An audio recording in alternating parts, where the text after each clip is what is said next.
και εις τους αιώνας των αιώνων.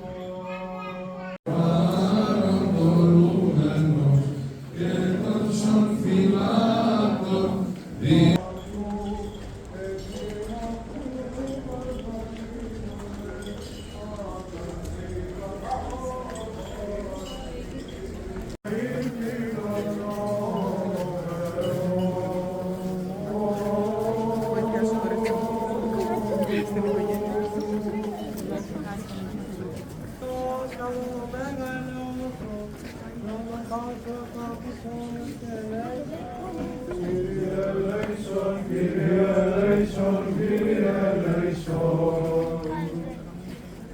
Δώσ' αληθινός Θεός ημών, τες πρεσβείες Παναχράντου, δεσποίνης ημών Θεοτόκου και η Παρθένου Μαρίας, δικαιοσίες του Τιμίου Δόξου Προφητικού Δρόμου και του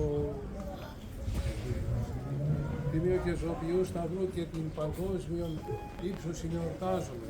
Το Τιμίο Δόξου